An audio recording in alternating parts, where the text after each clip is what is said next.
জন্য শেয়ার আর ডিবেঞ্চারের উপর একটি মানে এমসিকিউ সাজেস্টিভ কোয়েশ্চেন সেট রেখেছি।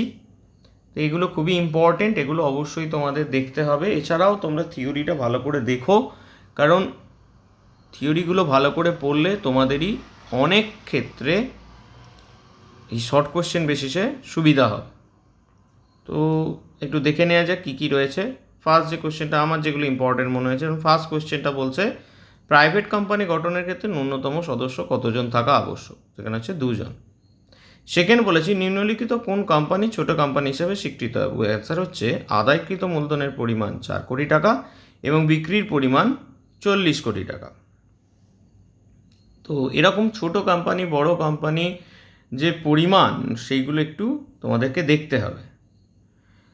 3 নম্বর যেমন বলেছে একটা জার্নাল দিয়েছে, তার কোয়েশ্চেন মার্ক করা আছে। এখানে বলছে কি সানড্রি অ্যাসেস ডেবিট 4,30,000 টাকা, লায়াবিলিটি কত 80,000 টাকা, টু সানলাইট লিমিটেড কত 5 লাখ টাকা। তাহলে এটা মেটাবো কী করে? না, এটা মেটানোর একমাত্র রাস্তা হচ্ছে গুডউইল দিয়ে। যদি দেখা যায় ডেবিট সাইডে বেশি রয়েছে ক্রেডিট সাইডে কম রয়েছে, তখন ক্রেডিট সাইডের ভ্যালুটা আমাকে মেটাতে গেলে তাহলে আমাকে ক্যাপিটাল রিজার্ভ দিয়ে মেটাতে হবে। আর ডেবিট সাইডে যদি যে মূল্যটা কম থাকবে সেটা আমাকে গুডউইল দিয়ে মেটাতে হবে। এই হচ্ছে ব্যাপার।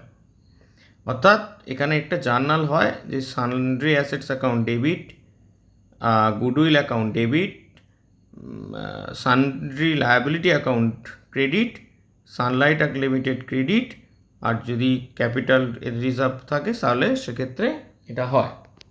তো এখানে একটা কথা বলি যে এর জার্নাল এন্ট্রিটাও কেন হয়, মানে প্রথমত এটা বলছি যখন একটু অ্যানালাইসিসটা করে দিই।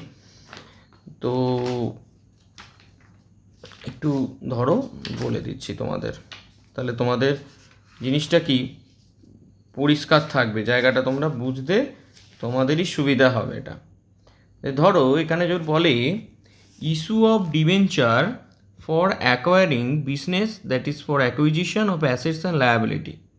মানে ধরো কোনো ভেন্ডারের থেকে তুমি কিছু কিনেছো, তো তোমাকে তো টাকা ফেরত দিতে হবে, বা কত টাকা কি ফেরত দিতে হবে, কিভাবে ফেরত দেবে, তোমার কাছে তুমি কি করলে ডিবেঞ্চার ছেড়ে দিলে। তো সেই সময় ডিউ টু ভেন্ডর মানে ফর অ্যামাউন্ট ডিউ টু ভেন্ডারের ক্ষেত্রে যে এটা থাকে আর কি, মানে যে ভেন্ডারের থেকে তুমি কিনেছো, যেমন এখানে যে জিনিসটা দিয়েছে, ধরো তোমার এখানে যে জিনিসটা দিয়েছে যে দেখা গেল assets account debit, goodwill account debit, to liability account, to vendor account, to capital reserve. আর এই গুডউইল আর ক্যাপিটাল রিজার্ভের যে ব্যাপারটা রয়েছে, যে ধরো এখানে বললো যে তুমি এরকম দেখা গেছে যে পারচেসটা এক্সেস থেকেছে, ধরো তোমাকে কি করতে হবে, এক্সেস পারচেস থাকলে সেটা ওভার দ্য নেট অ্যাসেটস, মানে অ্যাসেটসের থেকে যদি তোমার পারচেস বেশি থাকে তাহলে তোমাকে গুডউইলের মাধ্যমে পেমেন্ট দিতে হবে।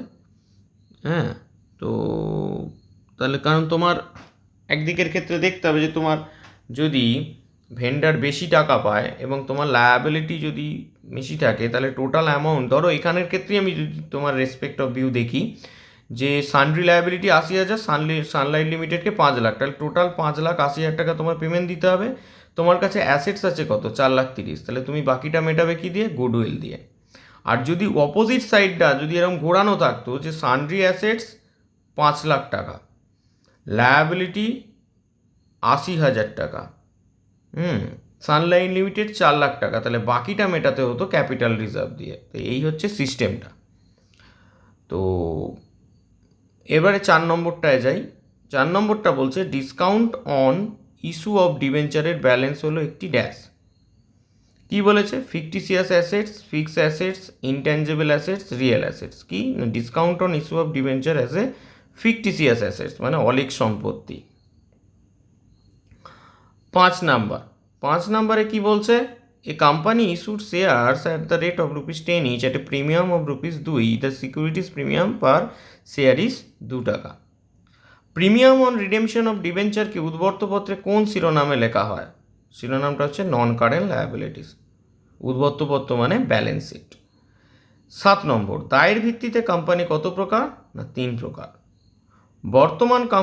8 নম্বর যে কোয়েশ্চেন, বর্তমান কোম্পানি আইনের কোন ধারায় ঋণপত্র সংজ্ঞায়িত হয়েছে? না ধারা সেকশন 230। ঋণপত্রের সুদ হলো কি? না মুনাফা ছাঁট। 10, কোম্পানি উদ্বর্তপত্রের কোন শিরোনামে ঋণপত্রকে দেখানো হয়? কোন শিরোনামে? না নন কারেন্ট লায়াবিলিটিসের। কোন ধরনের কোম্পানি শেয়ার হস্তান্তরযোগ্য নয়? কোন ধরনের কোম্পানি উদ্বর্তপত্র না কোন ধরনের 11 নম্বর কোয়েশ্চেনটা হচ্ছে কোন ধরনের কোম্পানি শেয়ার হস্তান্তরযোগ্য নয়? ঘরোয়া কোম্পানি। প্রতিদানের তুলনায় এই কোয়েশ্চেনের অ্যান্সারটাই ওই জার্নালে দেওয়া হয়েছে। দেখো, প্রতিদানের তুলনায় বিলি হওয়া ডিবেঞ্চারের পরিমাণ যদি বেশি হলে বাকি অর্থ কোন হিসাব খাতে ডেবিট করতে হবে? না গুডউইলে। 13 নম্বরে বলছে, যদি ঋণপত্র অবহারে বিলি এবং অধিহারে পরিশোধ করা হয় সেক্ষেত্রে loss on issue of debenture অ্যাকাউন্টে ডেবিট করা হবে কিভাবে? না ব্যালেন্সটা কিভাবে বসাবো? না premium plus discount on issue of debenture total করে আমি loss on issue of debenture অ্যাকাউন্টে ডেবিট করতে হবে। তারপরটা একটা অঙ্ক দেওয়া হয়েছে, শক্তি limited issued 12% debenture of rupees 50 each at a discount at the rate of rupees 10%. The debentures are redeemable at a premium 20% after 6 years. In this case, the loss on issue of debenture is 50,000. এবার তোমাদের যদি এইগুলো কোনোভাবে বুঝতে অসুবিধে হয় যে কিভাবে কি অ্যামাউন্টটা এলো, তাহলে আমাকে কমেন্টে জানাবে, আমি তোমাদেরকে ভিডিওর আকারে বলে দেবো। এগুলো আছে কলাম ম্যাচিংগুলো একটু দেখে নিও। 18 নম্বর কলাম ম্যাচিংটাও একটু দেখো, খুব ইম্পর্টেন্ট বলে মনে হয়েছে আমার, এরম ধরনের আসতেই পারে। 19 নম্বর কোয়েশ্চেনটা বলেছে, দেখো 3 লাখ টাকা মূল্যের ক্রয় করা নিট সম্পত্তি 2.5 লাখ টাকা মূল্যের ইকুইটি শেয়ার এবং 40,000 টাকা ব্যাংক ড্রাফটে প্রদত্ত হলো, তাহলে পার্থক্যের পরিমাণটা কী হিসাবে বিবেচিত হবে? না ক্যাপিটাল রিজার্ভ বলে আমরা লিখে দেবো। যদি কোনো 10 টাকা, এবার নেক্সট কোয়েশ্চেন 20 নম্বরে, যদি কোনো 10 টাকা অভিহিত মূল্যের শেয়ার 8 টাকা তলব করা হয় এবং 6 টাকা আদায় করার পর বাজেয়াপ্ত করা হয়, তখন শেয়ার মূলধন হিসাবকে ডেবিট করতে হবে কত টাকায়? না 6 টাকাতে। এবার যে ধারায় অধিহারে শেয়ার বিলি সংক্রান্ত বিধান আছে তা হলো 78 নম্বর ধারা। A Limited issued 2 lakh debentures of rupees 500 each at a 10% discount redeemable at a premium of rupees 5%. Debentures redemption premium অ্যাকাউন্টে কত পরিমাণ অর্থ ক্রেডিট হবে? না 50,000। অ্যাসেটস অ্যান্ড রিটার্ন একটা দিয়েছি, এটা একটু দেখবে। আর এরপরেও একটা অঙ্ক দেওয়া আছে, এটাও দেখা উচিত তোমাদের। আর এরপরে একটু অঙ্ক দেওয়া আছে আর একটা ট্রু ফলস দেওয়া আছে।